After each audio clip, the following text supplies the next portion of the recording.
Assalamualaikum warahmatullahi wabarakatuh. Ulun Anang Rosadi Adenansi dari Banjarmasin, Kalimantan Selatan.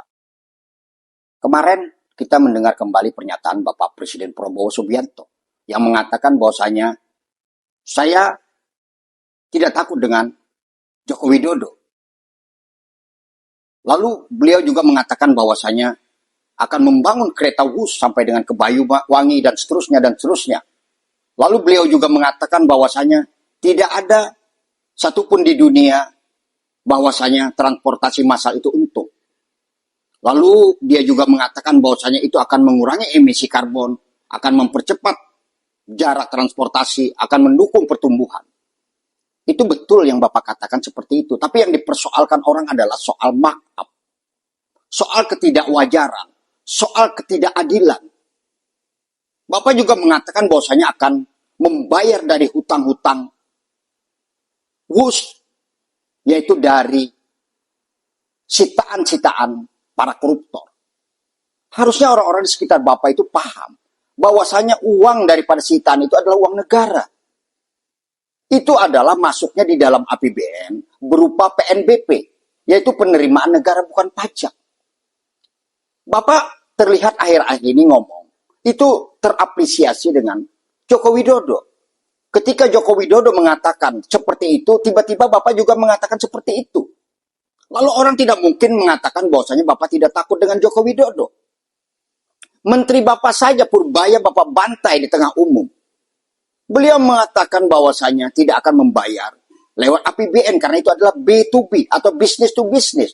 Kalau ingin menyelesaikan tentu adalah menghitung kembali apakah pantas biaya itu, apakah tidak ada fee di belakangnya karena setiap pinjaman-pinjaman luar negeri, hutang luar negeri, bau busuk, bau bangkai bahwasanya mereka dapat fee dari itu merebak.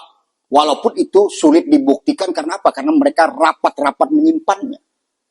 Oleh karenanya kalau ada sekarang orang mengatakan bahwasanya pendukung daripada Joko Widodo itu adalah termul, itu bahasa sarkasme yang sebenarnya saya juga tidak suka. Tapi melihat kenyataan seperti ini, mengidentikan pendukung Joko Widodo itu adalah ternak Mulyono atau ternaknya Joko Widodo, maka tentu orang-orang juga memiliki alasan.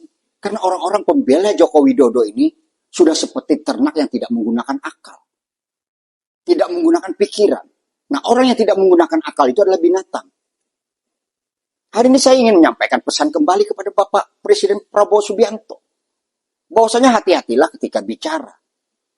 Semua sumber daya alam yang dibawa ke Jakarta, yang masuk ke dalam APBN, itu adalah harta-harta daerah. Jadi tidak bisa semena-mena berkata apalagi menggunakan harta daerah dari sumber daya alam itu semau-maunya. KPK juga kemarin brengsek. Kenapa? Karena mengatakan bahwasanya ini dalam proses penyelidikan. Kalau naik penyidikan, kalau ada pidananya akan lapor kepada presiden. Bullshit. Itu KPK ini brengsek juga ternyata sudah. Sudah tidak tahu lagi bagaimana seharusnya memimpin atau memanajemen negara ini dalam tugas dan tanggung jawabnya. Jadi hari ini saya ingin menyampaikan bahwasanya kalau ada istilah ternak Mulyono, kita tentu berharap Pak Prabowo itu tidak terapresiasi dengan Joko Widodo. Tidak terkontaminasi dengan Joko Widodo. Tidak terpengaruh dengan Joko Widodo. Atau tidak tersandra dengan Joko Widodo. Karena singkatan dari itu adalah juga termul. Tersandra, Mulyono, itu juga singkatannya adalah termul. Kita ingin presiden yang kuat. Purnawira yang kuat. Menantu mantan Presiden Soeharto. Yang dingin di dalam mengambil keputusan. Tapi Bapak terlalu banyak bicara yang sebenarnya lepas konteks. Itulah yang ingin saya sampaikan hari ini. Kita orang-orang daerah harus tetap bersuara. Karena hanya suaralah yang bisa kita sampaikan sekarang. Bukankah suara itu adalah firman? Suara itu bisa menggetarkan hati. Suara itu bisa meluluh lantakan pikiran orang. Yang dimana para pejabat itu setannya sudah nongkrong di tenggorokan. Dengan suaralah kita harus menyampaikan. Bukankah perangi kemungkaran, sebarkan kebaikan itu adalah perbuatan? Bukankah sebaik-baik makhluk yang memberi manfaat bagi orang lain itu adalah perbuatan? Sehingga ritualitas keagamaan itu bisa juga kita jalankan dengan sikap dan tindakan kita sehari-hari dalam melihat persoalan ini.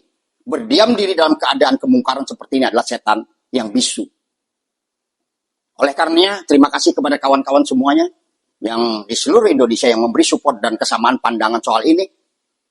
Dan kita berharap hari ini kita terus menyuarakan itu agar setan yang nongkrong di tenggorokannya para pejabat itu pergi. Yang nongkrong di tenggorokannya anggota-anggota DPR yang seharusnya mewakili daerahnya, memperjuangkan daerahnya itu juga pergi. Demikian saya sampaikan hari ini dari Banjarmasin, Kalimantan Selatan. Dan kepada Saudara Joko Widodo, saya ingatkan Anda pernah kampanye di Banjarmasin, Kalimantan Selatan, dan Anda bacakan surat saya yang disampaikan oleh Ketua DPRD Kalimantan Selatan, Bapak Haji Sopian Hakka. Di mana 2 poin penting di situ adalah, 1, jangan ganggu Pegunungan Meratus. 2, Anda akan merealisasikan kereta Trans Kalimantan yang sudah lama tertunda. Apabila Anda ingat itu, dan Anda tidak pernah melaksanakan atau tidak pernah lagi menitipkan kebaikan itu kepada orang lain pengganti Anda, insya Allah Anda akan ketulahan akibat daripada ucapan Anda. Demikian, Assalamualaikum warahmatullahi wabarakatuh. Salam sehat, salam Pancasila. Ciao.